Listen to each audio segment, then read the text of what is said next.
नमस्कार दोस्तों, मैं आज आपको 4 बातें ऐसी बताता हूँ, जिसको आपको एग्ज़ाम में ध्यान रखना है। आपको कभी भी क्या नहीं करना, गणित और रीज़निंग के पेपर को कभी भी पहले सॉल्व नहीं करना है, उसको बाद में सॉल्व करना है। मैं बताता हूँ आपको कब सॉल्व करना है उसको। और दूसरी बात आपको ध्यान रखना है कि जब भी कोई भी पर्सन को छोड़े आप और अगर वो आपको आता है, तो उसपे क्या है, रिव्यू का ऑप्शन ज़रूर लगा दें। अब आपको रिव्यू का ऑप्शन क्यों लगाना है, मैं बताता हूँ आपको। क्योंकि दोस्तों अब जब आप उसमें रिव्यू का ऑप्शन लगा देते हो तो ना वो आपको अलग से दिखने लग जाते हैं कि आपको ये क्वेश्चन आते हैं पर आपने ये नहीं किए। जैसे आपने अगर 20 क्वेश्चन छोड़े और आपको उनमें से 5 क्वेश्चन आते हैं, तो आपको पूरे 20 क्वेश्चन को नहीं चेक करना पड़ेगा। आपको सिर्फ उन 5 क्वेश्चनों को जिन पे आप टिक लगा रखे हो ना, उन्हीं को ओपन करके और आप उन क्वेश्चनों का जवाब दे सकते हो। और अगर आप उन पे रिव्यू नहीं लगाते हो ना, कई क्या करते हैं कि रिव्यू नहीं लगाते बच्चे स्टार्टिंग में, तो क्या उनको पता नहीं रहता इतना, तो वो छोड़ देते हैं, फिर उनको 20 क्वेश्चन चेक करने पड़ते हैं, तो उनका टाइम खराब हो जाता है। जहाँ पे वो 5 क्वेश्चन आते थे उनमें से वो 2 ही कर पाते हैं, उनका टाइम पूरा हो जाता है। अब दोस्तों अब बात करते हैं तीसरी बात पे, है ना। तीसरी क्वे- तीसरी पे चलते हैं। मैथ को क्या करना है, सोल्व नहीं करना। मतलब कहने का मतलब है मैथ को सोल्व नहीं करने का मतलब, कई बच्चे क्या करते हैं कि सबसे पहले जैसे मैथ का क्वेश्चन आ गया, 8-9 क्वेश्चन तो किसी के भी आ गए, 10वां क्वेश्चन मैथ का आ गया, बच्चे क्या करते हैं उस क्वेश्चन में सोल्व करने बैठ जाते हैं।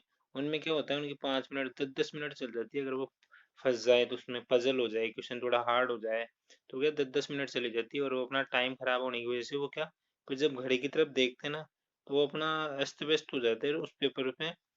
मतलब उस पेपर को कर नहीं पाते हैं वो, उनका दिमाग यूँ हो जाता है कि मैं अपना टाइम खत्म हो गया, और वो डिप्रेशन में आके वो पूरे पेपर को खराब कर देते हैं।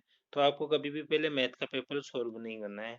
यानी कि जो क्वेश्चन आपको मैथ में नहीं आ रहा ना, कोई सीधा आ रहा है तो ठीक है, लगा के आगे बढ़ जाओ, अगर नहीं आ रहा ना तो उसको छोड़ दो, रिव्यू लगा दो। मैंने बताया आपको, रिव्यू लगा दो और छोड़ के आगे बढ़ जाओ। चौथी बात आपको ध्यान रखनी है, पेपर कैसे करना है। देखो दोस्तों, आपको सबसे पहले क्या करना है, जो चीज़ आपको आती है, जो भी जीके में आपको सबसे पहले जो भी चीज़ आपको आ रही है ना जीके में, जैसे पहला क्वेश्चन आ गया उसको लगा दो, दूसरा आ गया लगा दो, तीसरा आ गया उसको लगा दो। जितने भी क्वेश्चन आपको जीके में आ रहा है ना, सबसे पहले जीके को करना है। फिर उसके बाद में क्या करना है, जैसे आपने जो जो रीजनिंग में भी अगर साथ के साथ आ रहा है, अगर पोर्शन अलग अलग दिया हुआ है, तो पहले जीके का पोर्शन करो, फिर रीजनिंग का करो और फिर मैथ का करो। अगर क्वेश्चन एक साथ आ रहे हैं तो आपको क्या करना है, सबसे पहले क्या करना है, जैसे आपको कोई जीके का क्वेश्चन आ रहा है उसको लगा देना है, फिर रीजनिंग का आ रहा है तो उसको भी लगा देना है।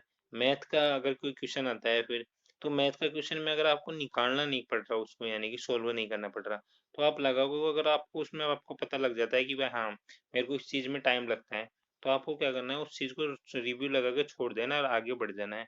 उससे क्या होएगा, आपका बहुत टाइम बच जाएगा।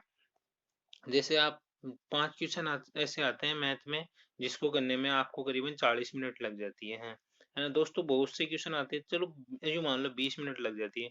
अगर आप स्टार्टिंग के 20 मिनट खराब कर देते हो ना इसमें, तो जो बाद में रीजनिंग के क्वेश्चन जो आप इसमें 20 मिनट के अंदर 10 से 15 कर सकते थे, वो आप मैथ के मात्र 5 क्वेश्चन कर पाए हो। टाइम तो उतना ही लगा पर वो नंबर देख लो आधे ही हो गए ना। तो ये बात पड़ जाती है, इसलिए पहले क्या, मैथ को नहीं करना चाहिए। सबसे पहले जीके का करो फिर रीजनिंग का करो। हाँ, अगर मैथ आ रही है साथ के साथ, है ना, तो करते जाओ, मतलब टाइम नहीं लगना चाहिए कुछ भी। आप देख लो, हाँ 40 सेकंड से ज़्यादा लगेगी उस क्वेश्चन में, तो उसको छोड़ दो और आगे बढ़ जाओ।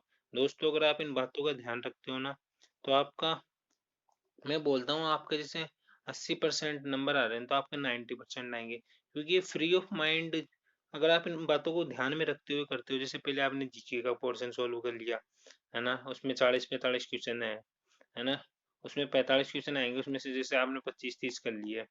अगर 25-30 करने के बाद क्या आप में कॉन्फिडेंस आ जाता है, चलो मैंने जीके का तो सॉल्व कर दिया। फिर रीजनिंग के अंदर क्वेश्चन आएंगे 30, उसमें से आप जैसे 25 से 30 लेके कर लिए, तो फिर क्या आप में और कॉन्फिडेंस आ जाएगा।